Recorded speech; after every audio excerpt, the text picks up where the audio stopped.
नमस्कार सर्वांना. नेमका हात कुणाचा या कविता संग्रहामधली एक छानशी कविता मी आज तुमच्यासोबत शेअर करणार आहे. कवितेचं नाव आहे शोकेस.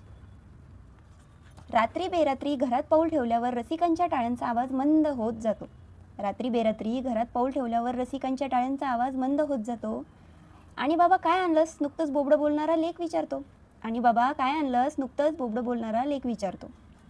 हातातलं मानचिन्ह शोकेसमध्ये जाण्याआधी काही काळ वावरतं माझ्या अंगा खांद्यावर काळजात.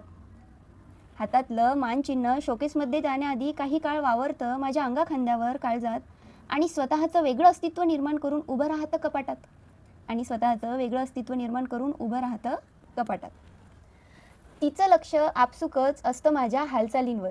तिचं लक्ष आपसुकच असतं माझ्या हालचालींवर. जाकीट काढण्याआधी दिलेल्या पाकिटाचं वजन बघत ते ठेवतो मी तिच्या हातावर.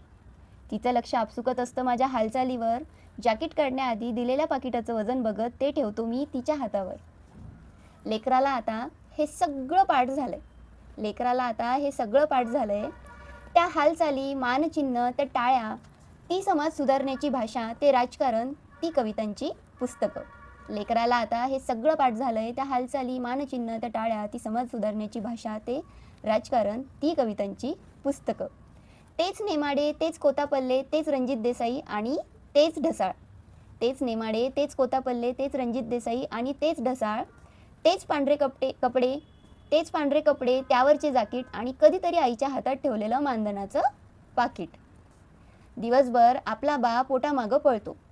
दिवसभर आपला बा पोटामागं पळतो आणि कवितेसाठी सुट्टी दिवशी मला सुद्धा टाळतो.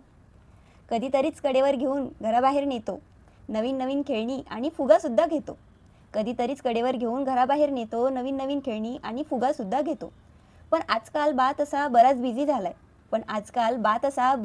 झालाय. घरापेक्षा त्याचा भाव समाजात वाढलाय. कटू असलं तरी लेकरू नजरेनं खरं सांगत असतं.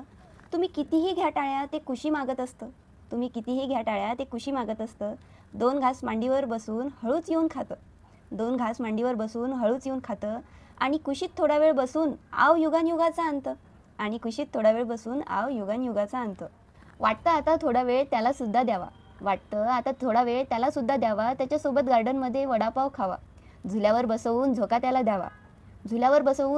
द्यावा. त्याच्यासोबत शर्यत लावून नेहमीच मी हरावं. आणि त्यानं पुढे जाऊन मागे वळून मला पाहावं. त्याने सुद्धा वाचावी एखादी कविता माझी. सुचली कविता त्याला तर आठवण यावी बापाची.